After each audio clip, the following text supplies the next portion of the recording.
expansions of his Supreme Personality, then he would touch auspicious things. He would decorate his body, the very ornament of human society, with his own special clothes and jewelry, and with divine flower garlands and ointments. He would then look at ghee, a mirror, the cows and bulls, the brahmanas and the demigods, and see to it that the members of all the social classes living in the palace and throughout the city were satisfied with gifts. He would greet his ministers, gratifying them by fulfilling all their desires. Holding on to his chariot's hands, Lord Krishna would mount the chariot together with Satyaki and Uddhava, just like the sun rising over the easternmost mountain. The palace women would look upon Lord Krishna with shy, loving glances, and thus he would get free from them, only with difficulty. He would then set off, his smiling face captivating their minds. So then, scene 2, he's in the assembly hall.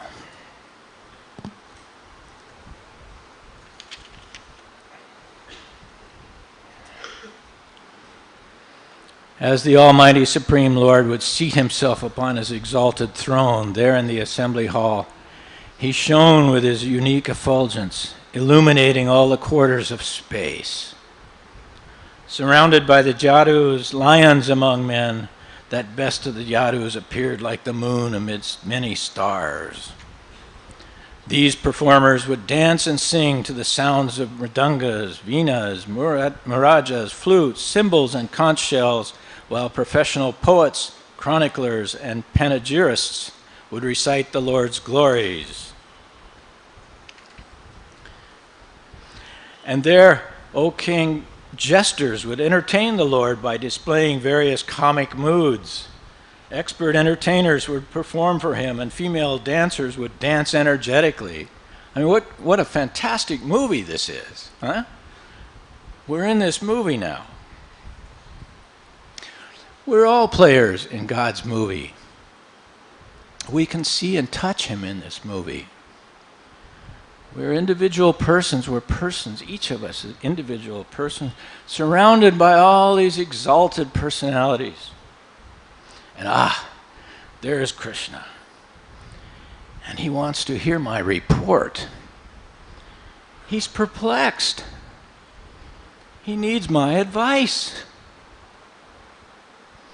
Where in all of organized religion do you find this kind of access to God?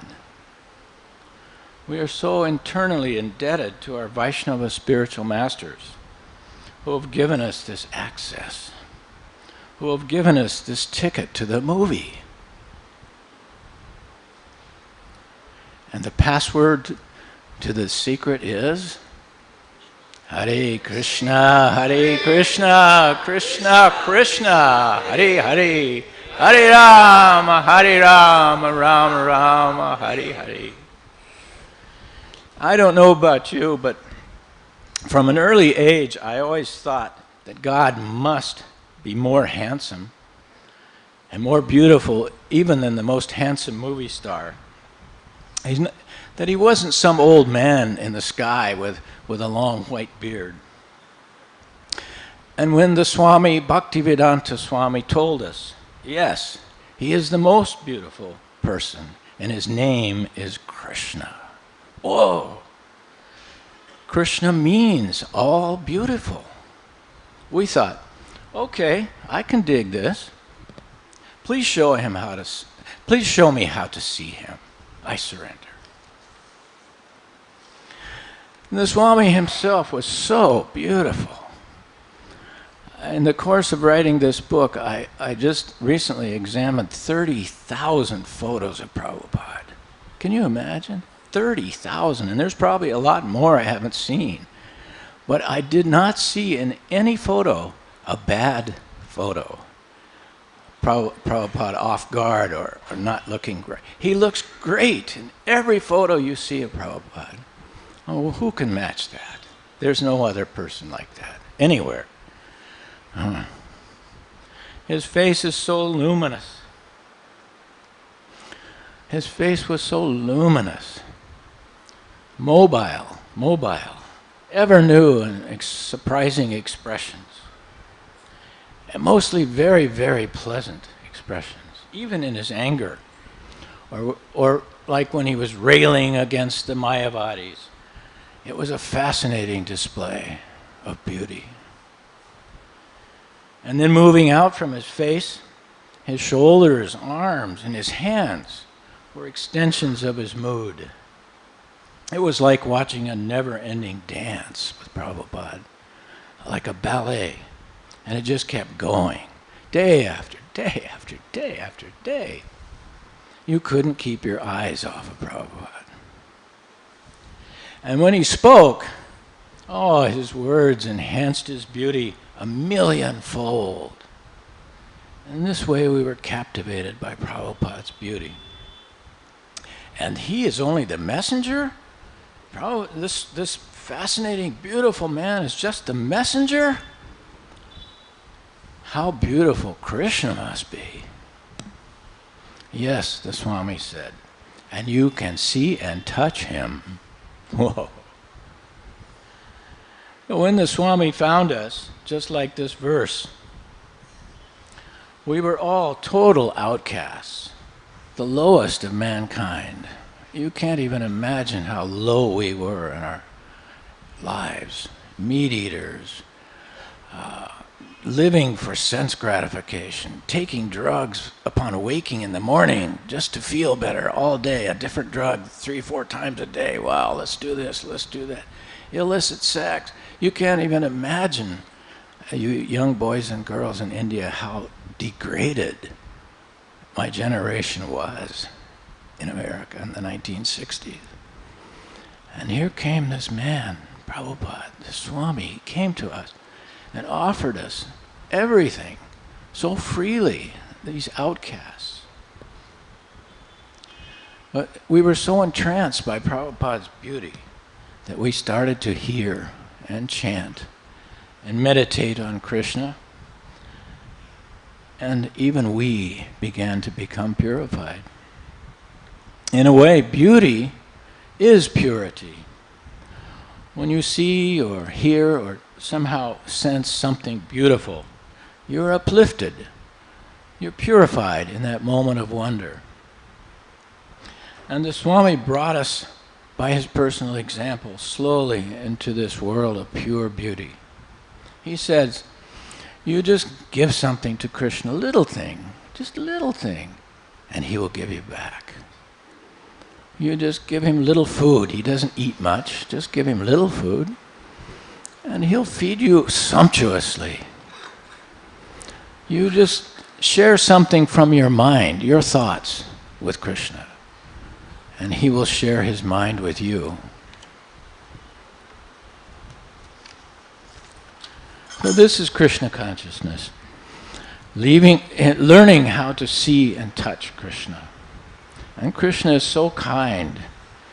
In this verse, the Sanskrit words, brahma-mayasyeśa, this term, Sridhar Goswami translates this term as of the concentrated form of the absolute truth. Concentrated. Once I asked Srila Prabhupada, when you see Krishna, what is it like? And he paused and he thought and said, you have seen this acetylene torch, this welding? That was his answer. You've seen this arc welding. You can't look. It's too intense. It's the most concentrated form of heat we know. So, but Krishna is so kind that he has taken this immense, incalculable, inconceivable power. I mean, with our latest technology, we can look back, we can look and perceive light that has been traveling at, 275,000 miles a second or something, for 4 billion years, and we're only seeing a tiny fraction of the material worlds. We're only seeing a tiny, like not even a millimeter of the material creation of Krishna. Billions of minute living entities live on my body. I can't perceive them, but I'm covered with billions of living entities myself. What to speak of in every square inch of this world and all the worlds. These Western Ghat mountains in India, they're half of some of these mountains, the other half is in Madagascar. Thousands of miles away. And India has drifted slowly at the rate of 1/8 of an inch a year. That much distance. The Himalayan mountains at 29,000 feet were once at the bottom of the sea. So how can we conceive this immense power of Krishna? We can't even begin to wrap our heads around it. It's so vast. And yet here he is, in his condensed form. So kindly he's sitting there, hearing our news, touching our hand when we hand him our report, and smiling at our sage advice. Many people used to ask Srila Prabhupada, "Do you see Krishna?" Prabhupada would always answer, "Yes. You do not? He's all around you. You cannot see, you cannot hear, you cannot taste. He's outside of you, everywhere. He's inside of you. What is the difficulty?" Grab some water here.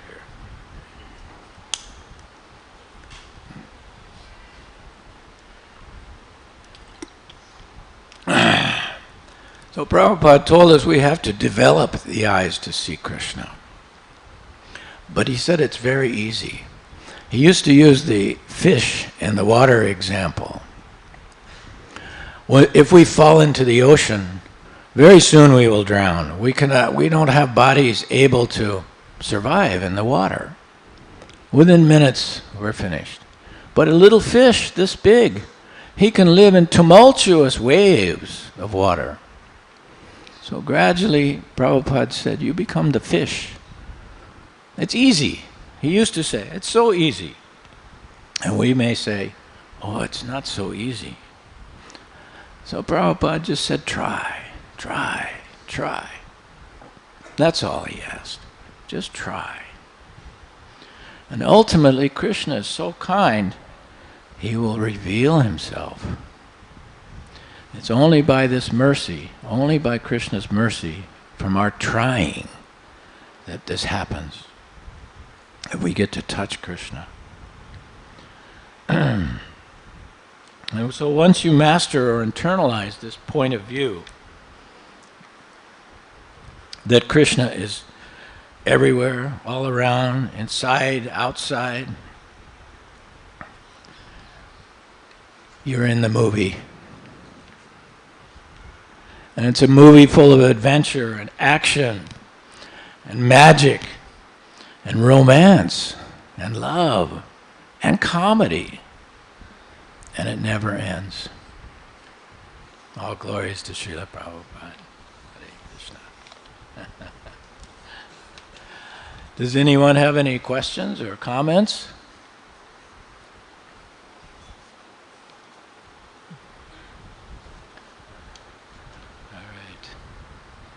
It's so nice to be among you again, all of you. It's just like coming home, like I left yesterday. Yes?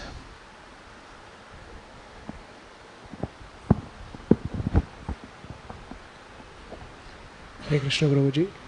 Would you please share more of your experience when you first saw Prabhupada? When I first saw Prabhupada? All right, yes. Well, my best friend, his name was Michael, had already met the Swami in New York. And my friend Michael, he He was a total sense gratification man. He was my friend for that reason. We used to do all kinds of nonsense together, and he was my best friend in that regard. We plumbed the depths of degradation together, so he was very close to me. But when he came back into my life after meeting the Swami, he was totally changed. He was always happy. He refused any kinds of offers of sense gratification. But Michael, please have some coffee at least. No, I'm fine, thank you. What to speak of meat or anything else. So by his personal example, I began to understand, oh, this Swami must be very powerful. He must be good. I want to meet this guy too. My friend is happy. Always. I tested him for almost a month, 2 months. I lived with him after he became devotee, testing him. And he never wavered. He chanted on those big red beads, Hare Krishna mantra. And he was always smiling and laughing. And he told me the purpose of life was to serve Krishna. Just convert your energies into doing something for Krishna. You don't have to stop anything, just convert it. And it began to make sense, very great sense. He didn't know much philosophy. None of it, no, we didn't even have Bhagavad Gita. We had no books. All we had was Prabhupada's personal example. For months and years even. So, by seeing Mukunda, he was Mukunda Das, I knew that this Swami must be very great. And then when I saw him for the first time when he arrived in San Francisco, it was immediately apparent, yes, I made the right decision. I saw Prabhupada, or the Swami, in a mood of, that he was magic. All we knew about yogis and saints, these kind of people we read about in books, we didn't have much information about India. No one had ever seen India. We'd never seen an Indian person before, except Prabhupada. But we read about these magic things that were supposed to happen in India. So we saw Prabhupada in that way, the magic man. And the fact that he came through this window of time, he was born in the last century, and when they didn't even have electricity or automobiles. Radios, they had a few radios, that's it. And here he came into our space age, 1967. We went to the moon in 68 or 9 or something like that. Anyway, we had spaceships already. And here was Prabhupada. The fact that he risked everything to come to us like this. And we were all risky people to begin with. We liked adventure, change, challenge. So Prabhupada found the right audience. He found a bunch of adventurers. And he was like our pirate chief, the chief of the pirates. Just do it. Whatever works. Come on, let's go. This is what fascinated me so much about, and my god brothers and sisters at the time, that Prabhupada was such an adventurous, risky man. He loved the challenge. He went for the rhino. That was his expression. So we all adopted that way of life. Whatever Prabhupada wanted, we moved heaven and earth. And he told us from the very beginning that Krishna likes, he loves all of his devotees, of course, but he's most dear to those who take the biggest risk for him. Because he has to personally help us. He has to personally interfere to remove obstacles to our service. And we got to see that immediately, time after time after time, some impossible task. If we worked very hard at it, it happened. Suddenly the curtain would part and everything we wanted would occur. And this was Prabhupada's magic. We could see it, experience it for real. It was realization. It wasn't theoretical. We could feel it happening. And this kind of happiness that we experience was something unusual in our lives. We were happiness seekers. Everyone is. But my generation, they were called the hippies, was probably the most extreme pleasure seekers of a generation that this planet has ever seen. And at the extreme pleasure we were starting to feel by serving Srila Prabhupada was more than anything we had ever experienced by far on any drugs or other sensory experiences. So we got hooked. We got hooked on Prabhupada's beauty. He was so beautiful.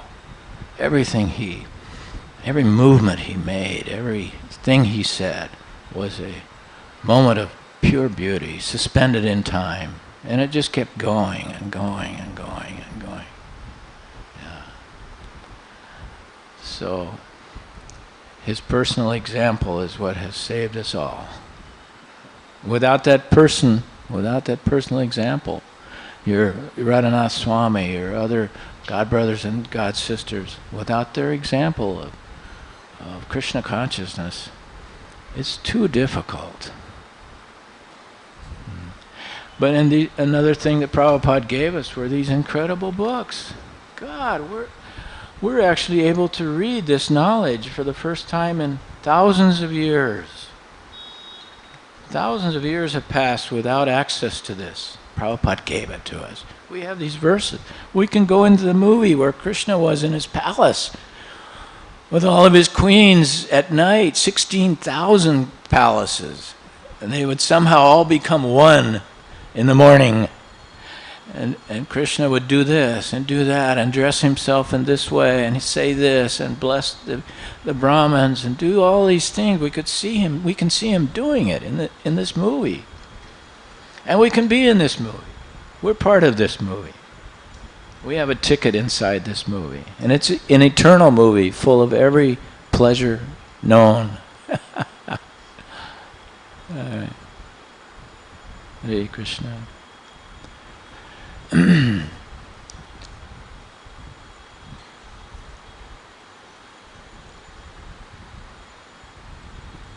Thank you so much. Hare Krishna. Yes?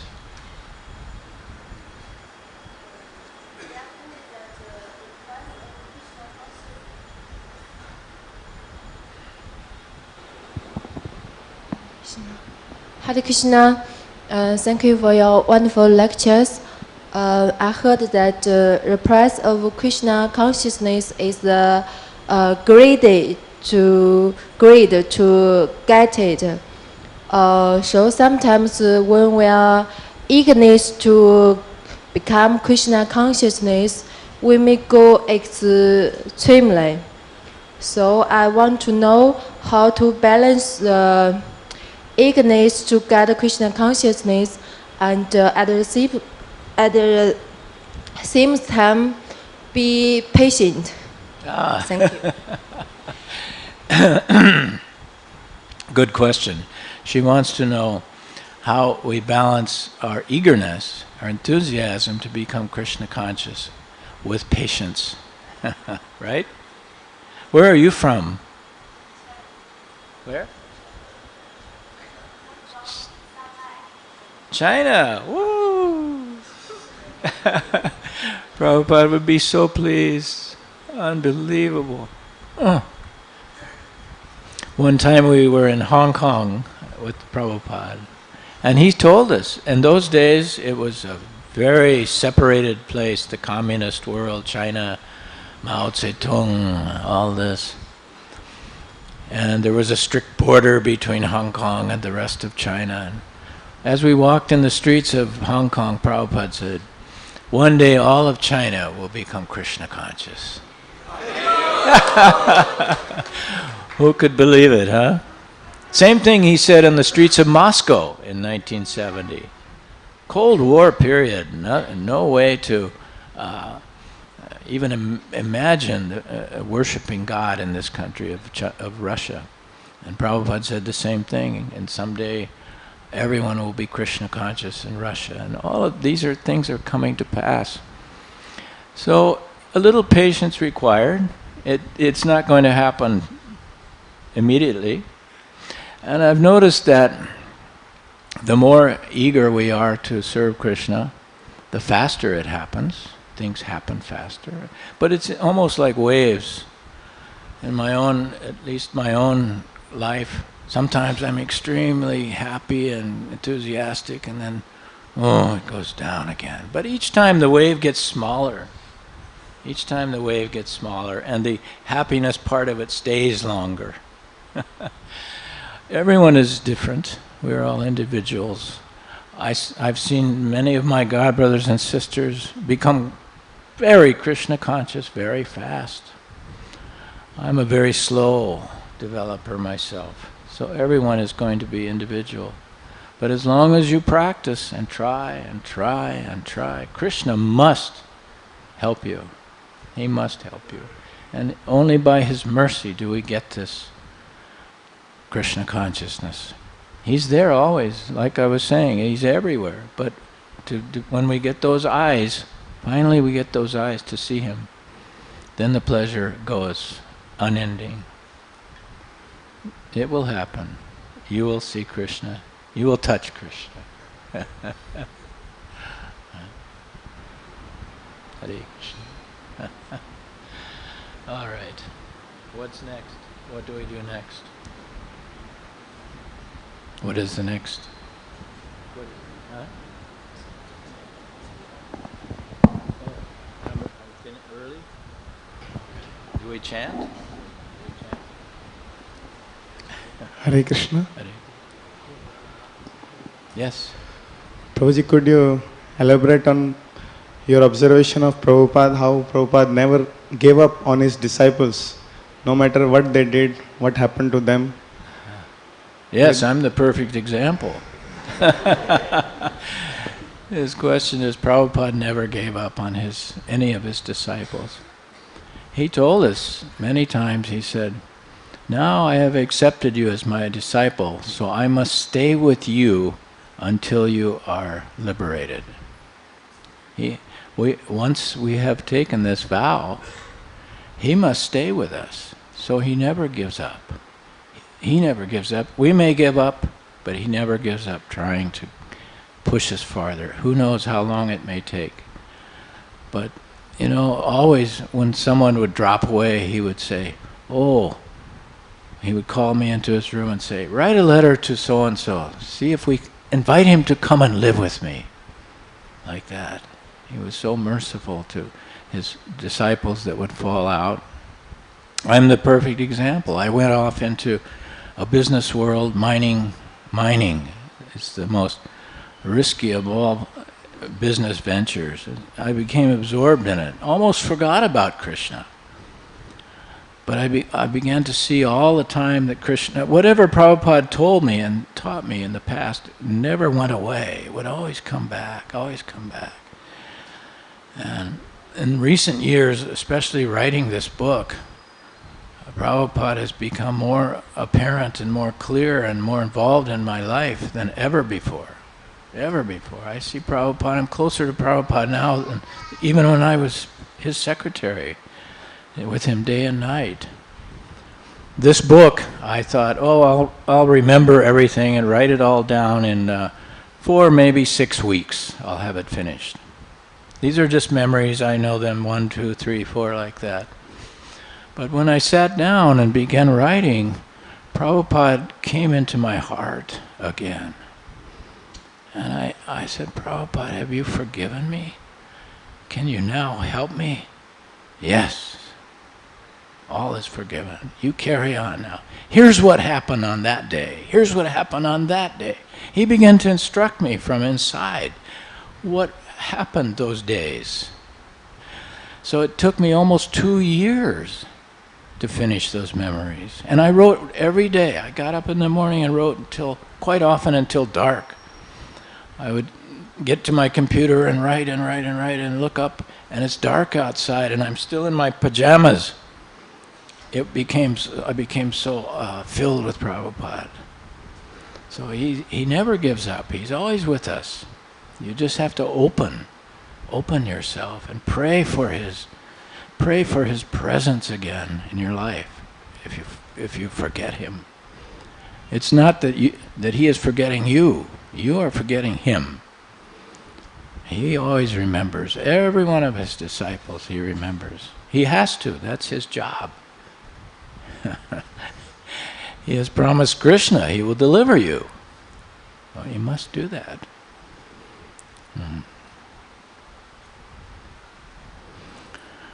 I used to, as I began to develop the book, I began to remember every day of things that happened. At first, my memories were so broad, like a few weeks span would be reduced to one story, two stories. And then as I started chronologically following this experience with Srila Prabhupada, 7 years of it, almost every day would be important to the whole story. Oh, but what happened that day? What happened that? Oh, we were in Mayapur, yes, I remember that, but gosh, I can't remember what happened that day. So I would research in all of the database, everything Prabhupada ever said and did is compiled. We have this marvelous, I mean, you can't thank Ekanath and his team at the Bhaktivedanta Archives enough for preserving everything Prabhupada said and did in this wonderful Veda base we have access to now with our computers. People can even do it on their watches. They can read find out read the conversation that Prabhupada had on such and such a date, 1970 or 68 or 73, whatever. It's all preserved in these archives. So I went through those. I went through all the books written by other devotees. I went on the internet, checked out, what was the weather that day in London in May 23rd, 1969. I got, so much information that way, but still I would occasionally be puzzled. What happened that day? I know Prabhupada said something very important. I can't remember what it is. And I would go to bed and sleep. And sure enough, Prabhupada would come in a dream. If I was completely stymied, Prabhupada would tell me in a dream what happened that day. I kept a little pad of paper by the bed and a pen. I'd wake up in the morning and there's about a 10-minute period there between sleep and wakefulness where everything is very clear. Everything is so clear. And scratch a few notes, rush to my computer, move on with the book. So it was Prabhupada's personal mercy. I began to see more and more how Prabhupada's spirit is what he is. Not his personal presence, but his spirit presence. It's there, it's never ending. It's eternal. And you are his eternal children. You're going to always be with him. He said over and over again, he said, we will all be together in the spiritual sky, all of us. And he would name off all the names of the people in the room. We will all be together, all of us. So I don't fear death anymore. We'll be with Prabhupada. Death will be a welcome thing. Prabhupada will guide us through death into his presence again. There's no doubt.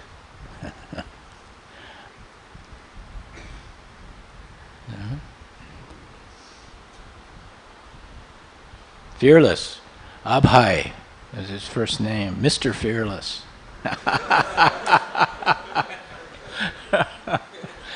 Imagine a life without fear. Ooh. It's yours. It's a movie. You're either in the movie or out of the movie.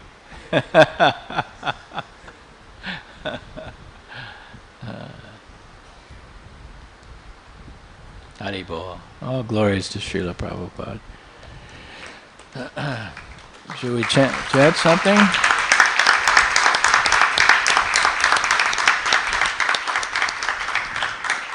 What is the time? 9:10?